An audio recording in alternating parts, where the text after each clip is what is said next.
Hi everyone, wish you growing well and welcome to Super Academy. कार्यपालिका संसद वाला chapter चल रहा था हमारा, जो हमने ब्रॉडली कवर किया है। संसद वाला चैप्टर हमने ब्रॉडली कवर किया है। जो जो पॉइंट्स एग्जाम के लिए इंपॉर्टेंट थे मैंने सबको हाईलाइट भी किया है और आपको अच्छे से समझाया भी है। ठीक है, इस वाले लेक्चर में हम MCQ सॉल्व करेंगे, प्रीवियस ईयर क्वेश्चन सॉल्व करेंगे। ठीक है, आप टेस्ट सीरीज़ भी ज्वाइन कर सकते हैं। ठीक है, आप जो भी एग्जाम दे रहे हैं उसके लिए टेस्ट सीरीज़ भी आती हैं, उनसे भी इसी तरह के क्वेश्चन बनते हैं और प्रीवियस ईयर भी ऐसे ही क्वेश्चन बनाए जाते हैं। ठीक है, मैं आपको प्रीवियस ईयर क्वेश्चन करा रही हूँ, आप टेस्ट सीरीज़ भी previous year plus test series दोनों ज्वाइन करिएगा ताकि आपके एग्जाम में और अच्छे मार्क्स आ सकें। ठीक है, तो हमारा चैप्टर कौन सा चल रहा था? संघीय विधायिका संसद या यूनियन लेजिस्लेटिव पार्लियामेंट। ठीक है, जिसके हम MCQs करेंगे। पहला क्वेश्चन है, सभी को अटेम्प्ट करने हैं। समझ में नहीं आ रहा है, कोई क्वेश्चन आपको अटक रहा है कि नहीं समझ में आ रहा है कौन सा क्वेश्चन है, पीछे प्रीवियस वीडियो में जाके देखेंगे, आपको अच्छे से समझ आएगा। ठीक है, पहला क्वेश्चन है, लोकसभा राज्यसभा के बीच गतिरोध की स्थिति में संसद की संयुक्त बैठक बुलाई जाती है। साधारण यानी कि संयुक्त बैठक जो बुलाई जाती है वो किस गतिरोध की स्थिति में या किन किन परिस्थितियों के तहत बुलाई जाती है। पहले तो आपको नोट करना है, जब आप ये क्वेश्चन देखेंगे, जब आप घर पे टेस्ट सीरीज सॉल्व कर रहे हैं, एग्जाम में तो आपको सिर्फ जो पूछा है उस पर ध्यान देना है, लेकिन जब आप घर पे टेस्ट सीरीज सॉल्व कर रहे हैं तो प्लीज़ इसको टॉपिक को पूरा कवर कीजिए। आपसे पूछा है संयुक्त बैठक किस गतिरोध की स्थिति में परिस्थिति में बुलाई जाती है, तो आपको पता होना चाहिए संयुक्त बैठक क्या होती है, संयुक्त बैठक किस आर्टिकल के तहत दी गई है। यानी संयुक्त बैठक से रिलेटेड जितने भी टॉपिक हैं वो आपको कवर करने हैं ताकि आपका एक टॉपिक यहीं के यहीं कवर हो जाए। ठीक है, यहाँ पूछा है कि कौन कौन सी परिस्थिति हैं जिनके तहत संयुक्त बैठक बुलाई जाती है। साधारण विधेयक की स्थिति में, धन विधेयक की स्थिति में, संविधान संशोधन विधेयक की स्थिति में। मैंने आपको अच्छे से समझाया, पूरा एक लेक्चर बनाया है संविधान संशोधन विधेयक पर, संयुक्त बैठक पर। ठीक है, संयुक्त बैठक पर पूरा एक लेक्चर बनाया है, आप उसको भी देखेंगे अच्छे से और आप इसको सॉल्व करेंगे कि इसका आंसर क्या होगा। एक सही है, दोनों 2 और 3 सही है, 1 और 3 सही है, या 1 2 3 सही है। यानी साधारण विधेयक संयुक्त अधिवेशन कब बुलाया जाता है, किन परिस्थितियों में बुलाया जाएगा। देखिए, पहले तो ध्यान रखना है कि साधारण संयुक्त बैठक का प्रावधान आर्टिकल 108 यानी कि जॉइंट सेशन दिया गया है आर्टिकल 108 में। आर्टिकल 108 में किन किन के संबंध में, किस विधेयक के संबंध में बुलाया जा सकता है। एक तो साधारण विधेयक, साधारण विधेयक का मामला होगा जब बुलाया जाएगा, या वित्त विधेयक। मैंने आपको बताया था वित्त विधेयक और साधारण विधेयक के संबंध में, इन दो के संबंध में संयुक्त अधिवेशन बुलाया जा सकता है। धन विधेयक, संविधान संशोधन विधेयक या महाभियोग के मामले महत्वपूर्ण होते हैं, इन पर जॉइंट सेशन नहीं बुलाया जा सकता। ठीक है, यहाँ पर यही पूछा है कि किन परिस्थितियों में बुलाया जा सकता है, यानी किन किन विधेयकों पर बुलाया जा सकता है। तो साधारण विधेयक पर बुलाया जा सकता है, ना तो धन विधेयक पर, ना संविधान संशोधन विधेयक पर। तो आंसर क्या होगा? केवल एक। ठीक है, केवल एक। अब कौन कौन सी परिस्थितियां हैं वो आप लेक्चर में जाके देखेंगे।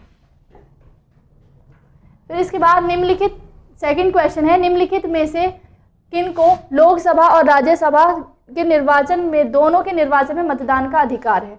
यानी कि किन इनमें से, निम्नलिखित में से किन को, जो लोकसभा में भी मतदान देते हैं और राज्यसभा में भी मतदान देते हैं। संसद के निम्न सदन के निर्वाचित सदस्यों को, संसद के उच्च सदन के निर्वाचित सदस्यों को, राज्य विधान मंडल के उच्च सदन के सदस्यों को, राज्य विधान मंडल के निम्न सदन के सदस्यों को। आपसे मैंने आपको बताया था क्वेश्चन वही रहते हैं, लैंग्वेज चेंज हो जाती है, घुमा फिरा के क्वेश्चन पूछे जाते हैं, मैंने आपको पढ़ाया है। ठीक है, देखो क्वेश्चन को ध्यान से समझो। लोकसभा के निर्वाचन में कौन भाग लेता है और राज्यसभा के निर्वाचन में कौन भाग लेता है। लोकसभा का निर्वाचन आम चुनावों के द्वारा होता है।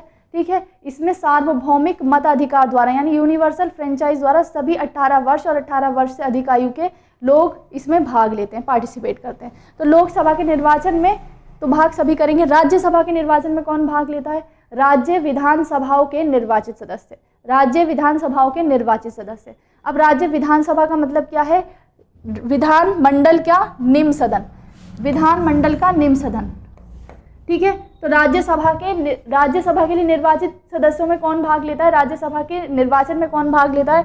राज्य विधान मंडल के निम्न सदन। निम्न सदन का मतलब है राज्य विधानसभा। ठीक है, विधानसभा के निर्वाचित सदस्यों को। तो वो निर्वाचित सदस्य लोकसभा में तो भाग लेंगे ही लेंगे क्योंकि वो मतदान का अधिकार उनको मिला हुआ है, लेकिन वो राज्यसभा के लिए भी निर्वाचन में भाग लेते हैं। तो इसका आंसर क्या हो जाएगा? राज्य विधान मंडलों के निम्न सदन के निर्वाचित सदस्य। समझ आया आपको?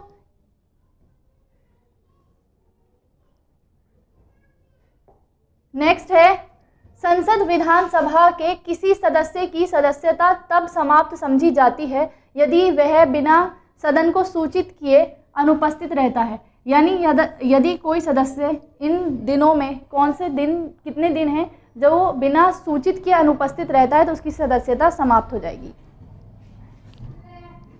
मैंने आपको पढ़ाया है कि यदि कोई सदस्य, संसद का सदस्य 60 दिनों तक अनुपस्थित रहता है, बिना सूचित किए 60 दिनों तक अनुपस्थित रहता है तो उसकी सदस्यता समाप्त हो जाती है। किस आर्टिकल में दी गई है सदस्यता की समाप्ति, या आप लोग बताएंगे? भारतीय संसद बनती है। भारतीय संसद का निर्माण किससे मिलकर होता है? भारतीय संसद किससे मिलकर बनी होती है? और किस आर्टिकल में दिया गया है ये भी बताएंगे। हाथ के हाथ यहाँ भी ये भी बताएंगे किस में दिया गया है कि संसद का निर्माण निम्न से मिलकर होगा। किससे मिलकर बनती है संसद? लोकसभा, राज्यसभा, राष्ट्रपति से। आर्टिकल 79 कहता है कि संघ सरकार के लिए या संघ कार्यपालिका के लिए एक संसद होगी जो राष्ट्रपति और दोनों सदनों से मिलकर होगी, जिनके नाम लोकसभा और राज्यसभा होंगे। तो किस में कहा गया है? आर्टिकल 79 प्रावधान करता है कि इन लोकसभा, राज्यसभा और राष्ट्रपति से मिलकर संसद का निर्माण होगा। संसद के अंग 3 है, क्योंकि विधेयक, कोई भी विधेयक बनता है, संसद का काम क्या है? संसद को विधायिका कहते हैं, यानी विधायिका जो विधि बनाती है, ठीक है, लॉ मेकिंग का काम करती है। तो लॉ कब बनेगा? जब लोकसभा से भी पारित होगा, राज्यसभा से भी पारित होगा, राष्ट्रपति इस पर अंतिम अनुमति देंगे। इसीलिए ये तीनों इसके अंग हैं। अगर आपसे सदन पूछता है संसद के कितने सदन है, संसद के 2 सदन है, लोकसभा और राज्यसभा। लेकिन आपसे संसद के अंग पूछेगा, ये संसद किससे मिलकर बनी होती है, तो संसद 3 से मिलकर बनी होती है, राज्यसभा, लोकसभा और राष्ट्रपति, क्योंकि ये विधायिका है और विधायिका का काम होता है विधि बनाना, और विधि इन तीनों से मिलकर बनती है। Is that clear? इसके बाद आता है नेक्स्ट क्वेश्चन, भारतीय संसद में स्थगन प्रस्ताव लाने का क्या उद्देश्य है? मैंने आपको बताया था संसद की कार्यवाही के क्या होते हैं? साधन होते हैं जिससे संसद की कार्यवाही चलती है, ठीक है। इसी में एक साधन है स्थगन प्रस्ताव। स्थगन प्रस्ताव लाया जाता है, तो ये कब लाया जाता है? यहाँ पर ये पूछा है, भारतीय संसद में स्थगन प्रस्ताव को लाने का क्या उद्देश्य है? सार्वजनिक महत्व के निश्चित आवश्यक मुद्दों पर बहस करने हेतु, विपक्षी सदस्यों के मंत्रियों से सूचना प्राप्त करने हेतु, किसी अनुदान की मांग में एक निश्चित मात्रा में कटौती करने हेतु, कुछ सदस्यों के हिंसक अथवा अनुचित व्यवहार पर रोक लगाने के लिए कार्यवाही को स्थगित करने हेतु, ठीक है। स्थगन प्रस्ताव कब लाया जाता है? स्थगन प्रस्ताव पूछा है यहाँ पर। तो स्थगन प्रस्ताव का मतलब होता है काम रोको प्रस्ताव, ठीक है। इसको कार्य स्थगन प्रस्ताव भी कहते हैं, काम रोको प्रस्ताव भी कहते हैं। इसको पारित करने के लिए, यानी इसको लाने के लिए, पेश करने के लिए 50 सदस्यों का समर्थन आवश्यक है। जब देश में कोई अचानक ऐसी स्थिति उत्पन्न हो जाती है कि कोई विशेष आवश्यकता अचानक पड़ जाती है जिससे सदन में जो कार्यवाही चल रही है उसको रोककर उस महत्व के विषय पर, ये अचानक कार्यवाही के विषय पर चर्चा करने के लिए स्थगन प्रस्ताव लाया जाता है, ठीक है। समझ में आया? संसद की कार्यवाही चल रही है लेकिन कोई विशेष परिस्थिति ऐसी उत्पन्न हो गई जिस पे फौरी तौर पर चर्चा करना आवश्यक है, तो कार्य स्थगन प्रस्ताव लाया जाता है। इसके लाने के लिए 50 व्यक्तियों का समर्थन आवश्यक है, यानी 50 व्यक्ति इसको पेश करने के लिए आएंगे। तो जो सदन में कार्य चल रहा है वो रुक जाएगा, और जिसके लिए प्रस्ताव लाया गया है, मतलब जो सार्वजनिक महत्व के लिए प्रस्ताव लाया गया है, उस पर कार्यवाही शुरू की जाएगी। इस कार्य स्थगन प्रस्ताव लोकसभा के अध्यक्ष की लोकसभा के अध्यक्ष की अनुमति से पेश किया जाता है। इसके लिए पूर्व अनुमति की आवश्यकता है। 50 लोग प्रस्तावित करेंगे, फिर वो अनुमति देंगे, उसके बाद कार्य स्थगन प्रस्ताव या काम रोको प्रस्ताव या स्थगन प्रस्ताव लाया जाता है। तो कब लाया जाता है? सार्वजनिक महत्व के निश्चित आवश्यक मुद्दे पर बहस करने के लिए। जो कार्य चल रहा है उसको स्थगित कीजिए, जो सार्वजनिक महत्व का विषय है उस पर चर्चा कीजिए, उसके लिए लाया जाता है कार्य स्थगन प्रस्ताव। लोकसभा के निर्वाचन के बारे में निम्नलिखित में से कौन सा कथन सही नहीं है? निर्वाचन वयस्क मताधिकार के आधार पर होता है, वयस्क मताधिकार के आधार पर होता है, ठीक है। निर्वाचनों का संचालन निर्वाचन आयोग करता है। निर्वाचनों के लिए मतदाताओं की सूची राष्ट्रपति के निर्देश और नियंत्रण में तैयार की जाती है। और निर्वाचन आयोग के अनुरोध पर राष्ट्रपति निर्वाचन आयोग को उसके कार्यों के निर्वहन के लिए आवश्यक कर्मचारी वृंदा उपलब्ध कराते हैं। ठीक, इनमें से लोकसभा के निर्वाचन में कौन सा कथन सही नहीं है पूछा है।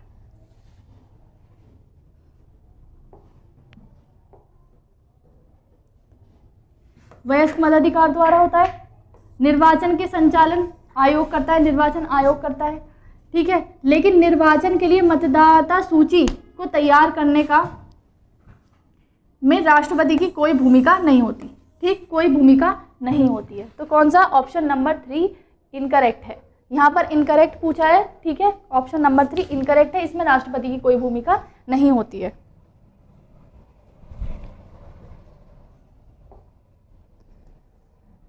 भारत के संविधान में निम्नलिखित में से क्या कथित है? राष्ट्रपति संसद के किसी भी सदन का सदस्य नहीं होगा। संसद राष्ट्रपति और दोनों सदनों से मिलकर बनेगी। निम्नलिखित में से सही का चयन कीजिए। यानी राष्ट्रपति सदन का सदस्य नहीं होता, लेकिन सदन का अंग होता है। यहाँ पर ये पूछा है कौन सा स्टेटमेंट करेक्ट है। दोनों सही है, दोनों में से कोई भी सही नहीं है। एक, केवल दो, दोनों सही है। राष्ट्रपति संसद का सदस्य नहीं है, संसद का अंग है। यहाँ पर लैंग्वेज चेंज करके पूछा है, संसद का सदस्य नहीं है। ठीक है, संसद का सदस्य नहीं है, लेकिन संसद का अंग होता है। ठीक, आर्टिकल 79। भारतीय संसद में स्थगन प्रस्ताव लाने के क्या उद्देश्य हैं? सेम क्वेश्चन रिपीट हो गया। निम्नलिखित में से कौन भारतीय संसद की वित्तीय समितियां हैं? मैंने आपको समितियां पढ़ाई थी और मैंने आपको बताया भी था उसमें कि इसमें सबसे इंपॉर्टेंट वित्तीय समितियां हैं, जिसमें प्राक्कलन समिति सबसे ज़्यादा इंपॉर्टेंट है, जिससे ज़्यादा क्वेश्चन पूछे जाते हैं। ठीक है, ये यूपी पीसीएस में पूछा गया है 2006 में। इसके बाद भी बहुत सारे पीसीएस या स्टेट लेवल के एग्जाम्स में पूछा गया है क्वेश्चन। तो कौन कौन सी वित्तीय समितियाँ हैं? सार्वजनिक लेखा समिति, प्राक्कलन समिति, सार्वजनिक उपक्रम समिति। इसे लोक लेखा समिति भी बोल सकते हैं, क्योंकि लोक का मतलब सार्वजनिक होता है, पब्लिक।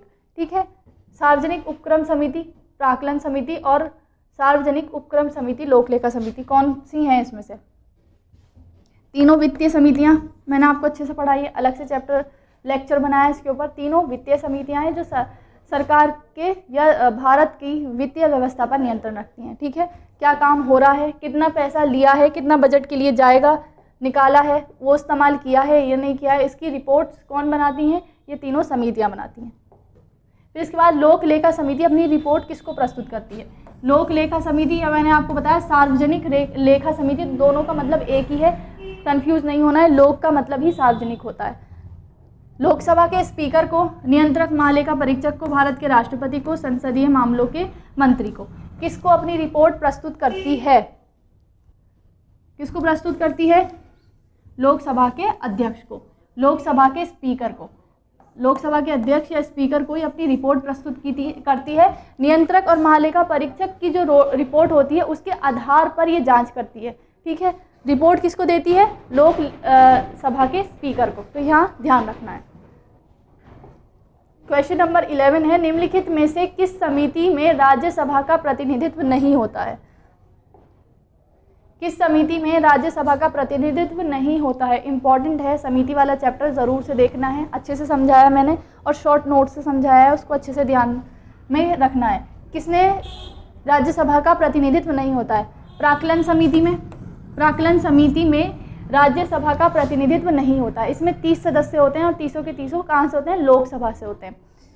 ठीक है, लोक लेखा समिति में 15 लोकसभा से होते हैं और 7 राज्यसभा से होते हैं। ऐसी सार्वजनिक उपक्रम समिति में भी 15 लोकसभा से होते हैं, 7 राज्यसभा से होते हैं। लेकिन प्राक्कलन समिति में 30 के 30 सदस्य किससे होते हैं? लोकसभा से होते हैं। क्योंकि प्राक्कलन समिति का जो मुख्य कार्य है वो क्या है? बजट का प्राक्कलन करना, बजट का आकलन करना। यानी बजट में जिन व्यय को दिखाया गया है उनमें कितना कितना खर्चा जाएगा या क्या क्या उसमें व्यय को कटौती की जा सकती है, उस पर ये काम करती है। और बजट कहाँ प्रस्तुत किया जाता है? पहले लोकसभा में। इसीलिए बजट प्रस्तुत करने के फ़ौरन बाद प्राक्कलन समिति बनाई जाती है लोकसभा के सदस्यों द्वारा। ठीक है, इसीलिए इसमें राज्यसभा का कोई प्रतिनिधित्व नहीं होता है। समझ में आया? तो किस में नहीं होता? प्राक्कलन समिति में नहीं होता। इसमें 30 के 30 लोकसभा के सदस्य होते हैं। प्राक्कलन समिति संसद के किस सदन के सदस्यों से गठित की जाती है? अभी बताया मैंने, लोकसभा के सदस्य मिलकर प्राक्कलन समिति का गठन करते हैं। एक ही क्वेश्चन से, एक ही टॉपिक से कितने रिलेट करके क्वेश्चन पूछे, अगर आप इसी तरह से पढ़ेंगे एक ही टॉपिक को वेरियस एंगल से कि इस एंगल से भी पूछा जा सकता है, इस एंगल से भी पूछा जा सकता है, तो एग्जाम में आपके मार्क्स ज़्यादा आते हैं। संसद के दोनों सदनों का संयुक्त अधिवेशन आयोजित होता है। भारत के राष्ट्रपति के निर्वाचन के लिए, भारत के उपराष्ट्रपति के निर्वाचन के लिए, संविधान में संशोधन संबंधित विधेयकों को पारित करने के लिए, एक ऐसा विधेयक पर विचार करने और उसे पारित करने के लिए जिस पर दोनों सदनों में मतभेद हो।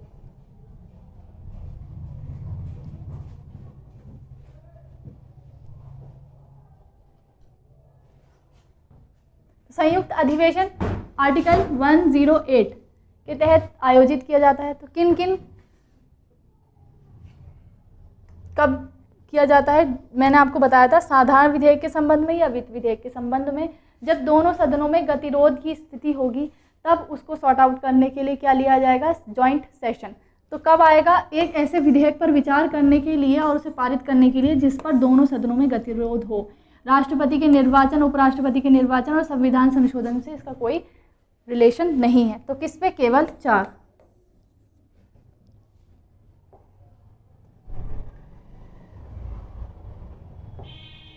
निम्नलिखित में से कौन सा प्रावधान भारतीय संविधान के अंतर्गत संसद के सदस्यों के विशेष अधिकार और उन्मुक्तियों का निर्धारण करता है? मतलब किस आर्टिकल के तहत संसद सदस्यों के विशेष अधिकार दिए गए हैं? किसमें दिए गए हैं? अनुच्छेद 105। अनुच्छेद 105 इनके विशेष अधिकार, संसद सदस्यों के विशेष अधिकार और उन्मुक्तियों की बात करता है। ठीक है, तो आंसर क्या हो जाएगा? Answer option b. संघ सरकार के संदर्भ में निम्नलिखित कथनों पर विचार कीजिए। कैबिनेट सचिव की सलाह पर प्रधानमंत्री द्वारा भारत सरकार के मंत्री विभागों का सृजन किया जाता है। हर एक मंत्रालय को प्रधानमंत्री की सलाह पर भारत के राष्ट्रपति द्वारा किसी मंत्री को प्रदान किया जाता है। कौन सा ऑप्शन इसमें से करेक्ट है? कौन सा स्टेटमेंट इसमें करेक्ट है? सही पूछा है।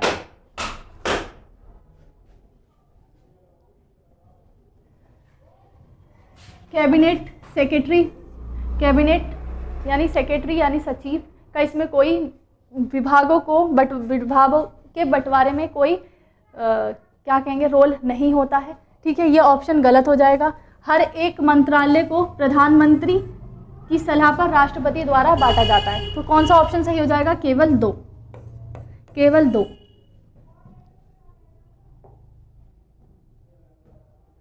लोकसभा के अध्यक्ष को कैसे हटाया जाता है? लोकसभा के अध्यक्ष को कैसे हटाया जाएगा? लोकसभा के उपस्थित सदस्यों के 2/3 बहुमत से पारित संकल्प द्वारा, लोकसभा के सभी सदस्यों के बहुमत से पारित संकल्प द्वारा, प्रधानमंत्री की सिफारिश पर राष्ट्रपति द्वारा और इनमें से कोई नहीं। लोकसभा के अध्यक्ष को हटाने के लिए जो प्रस्ताव पेश किया जाएगा उसको किस तरह पारित किया जाएगा? विशेष बहुमत द्वारा, साधारण, मतलब जो साधारण बहुमत है सदस्यों के बहुमत द्वारा, ठीक है, प्रधानमंत्री की सिफारिश पर राष्ट्रपति द्वारा और इनमें से कोई नहीं। तो आपको ध्यान रखना है कि लोकसभा के अध्यक्ष को हटाने के लिए लोकसभा के सभी सदस्यों के बहुमत द्वारा यानी कि 50% + 1 द्वारा उनको हटाया जा सकता है। ठीक है, तो ऑप्शन कौन सा होगा? लोकसभा के सभी सदस्यों के बहुमत से पारित संकल्प द्वारा, जो बहुमत से पारित होगा। 2/3 बहुमत से नहीं, केवल बहुमत से पारित हो जाएगा। संसद राज्य सूची के विषय के संबंध में कानून बना सकती है। ठीक, 3 लिस्ट होती है, यूनियन लिस्ट, स्टेट लिस्ट और कंकरेंट लिस्ट, जिसमें से यहाँ पर पूछा है कि संसद राज्य सूची के विषयों के संबंध में कानून बना सकती है। कब? जब राष्ट्रपति की इच्छा से, यदि राज्यसभा ऐसा संकल्प पारित करती है तब, ऐसी परिस्थिति में, या संबंधित राज्य के विधानमंडल से पूछकर। कौन सी परिस्थिति में संसद राज्य सूची के विषयों पर कानून बना सकती है? और ये कानून कितने समय तक प्रभावी रहेगा ये भी बताएंगे। कब बना सकती है? यदि राज्यसभा ऐसा संकल्प पारित करती है।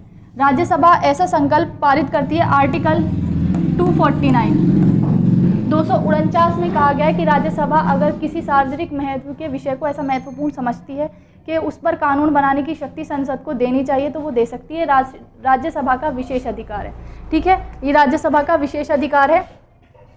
और राज्यसभा द्वारा, संसद द्वारा बनाया गया ये वाला कानून 1 वर्ष तक प्रभावी रहता है, इसके बाद स्वतः समाप्त हो जाएगा, लेकिन राज्यसभा इसे 1-1 वर्ष कर आगे बढ़ा सकती है। तो कौन सा हो जाएगा, यदि राज्यसभा ऐसा संकल्प पारित करती है तो।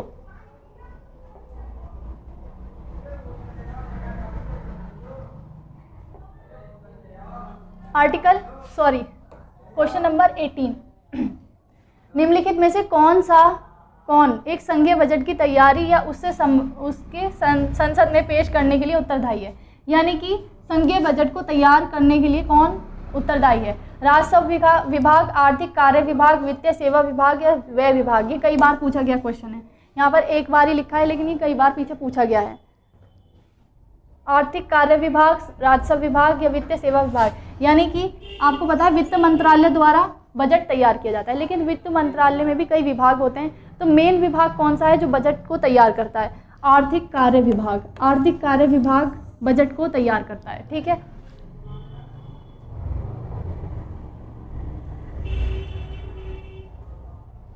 नेक्स्ट है, निम्नलिखित कथनों पर विचार कीजिए। राज्यसभा में धन विधेयक को या तो अस्वीकार करने या संशोधन करने की कोई शक्ति निहित नहीं होती। राज्यसभा अनुदानों की मांग पर मतदान नहीं कर सकती। राज्यसभा वार्षिक वित्तीय विवरण पर चर्चा नहीं हो सकती। राज्यसभा में वार्षिक वित्तीय विवरण पर चर्चा नहीं हो सकती। इनमें से कौन सा स्टेटमेंट सही है? सही है पूछा, देखो 2 बार रिपीट हुआ है 2 साल के गैप से। 2012 में 13-14 को छोड़कर फिर 15 में दोबारा सेम क्वेश्चन सेम पैटर्न पर रिपीट किया।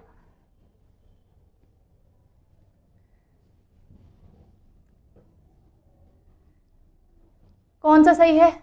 आपको बताया था मैंने, राज्यसभा की धन विधेयक के संबंध में बहुत सीमित शक्तियां हैं, ठीक है। राज्यसभा धन विधेयक को अस्वीकार या संशोधित नहीं कर सकती, केवल प्रस्तावित कर सकती है, संशोधन सिफारिशें कर सकती है, लेकिन उसको मानना ना मानना लोकसभा के ऊपर डिपेंड करता है। इसके बाद ये सही है। इसके बाद राज्यसभा अनुदानों की मांग पर मतदान नहीं कर सकती। अनुदानों की मांग पर भी मतदान नहीं कर सकती। ये भी किसको शक्ति प्राप्त है? लोकसभा को। लेकिन लोकसभा भी भारत की संचित निधि पर भारित व्यय पर मतदान नहीं करेगी, अन्य व्यय पर मतदान करेगी, तो इनको तो मतदान की शक्ति भी प्राप्त नहीं है।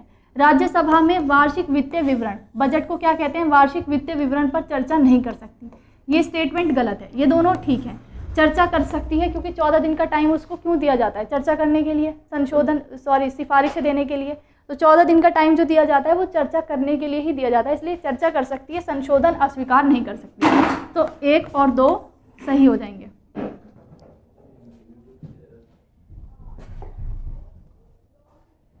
निम्नलिखित में से कौन सा विषय धन विधेयक के संबंध में सम्मिलित नहीं है? कौन सा विषय धन विधेयक के संबंध में सम्मिलित नहीं है? कर से संबंधित उपबंध, उधार ऋण लेने से संबंधित उपबंध, संचित निधि या आकस्मिक निधि की अभिरक्षा से संबंधित उपबंध या जुर्माने अर्थदंड से संबंधित उपबंध। यानी कि कौन धन विधेयक में शामिल नहीं है? आर्टिकल 110, मुझे आपसे पूछना था क्वेश्चन कि धन विधेयक किस में दिया गया है। धन विधेयक को परिभाषित किस में किया गया है? आर्टिकल 110 में। और धन विधेयक की पारित होने की प्रक्रिया आप बताएंगे।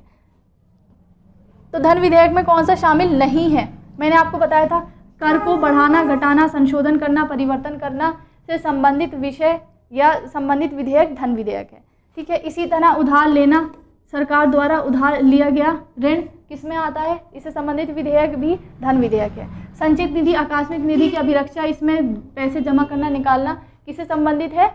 धन विधेयक से संबंधित है। लेकिन जुर्माना, अर्थदंड, ठीक है, जुर्माना, पेनल्टी, अर्थदंड या मैं कहूँ स्थानीय कर, जो स्थानीय कर लोकल टैक्स है, वो भी धन विधेयक में नहीं आता है, ठीक है। लोकल टैक्स अगर आपसे आ जाए कि कर से संबंधित व्यवस्था या उपबंध तो धन विधेयक से संबंधित है, लेकिन स्थानीय टैक्स जो होता है, स्थानीय टैक्स यानी लोकल टैक्स, इससे संबंधित नहीं है। तो कौन सा आंसर हो जाएगा? जुर्माना, अर्थदंड से संबंधित उपबंध या स्थानीय कर से संबंधित उपबंध क्या नहीं होते? धन विधेयक नहीं कहलाते। इस वीडियो में हमने 20 क्वेश्चन कंप्लीट करे, ठीक है। चैप्टर भी ब्रॉड है और इसी तरह से इसके प्रीवियस ईयर क्वेश्चन की एक्सप्लेनेशन भी ब्रॉड है। इससे अगले जो क्वेश्चंस बचे हुए हैं वो आपको अगले लेक्चर में कराऊंगी। नोट ज़रूर बनाने, सारे क्वेश्चन कंप्लीट करने हैं। Thank you so much.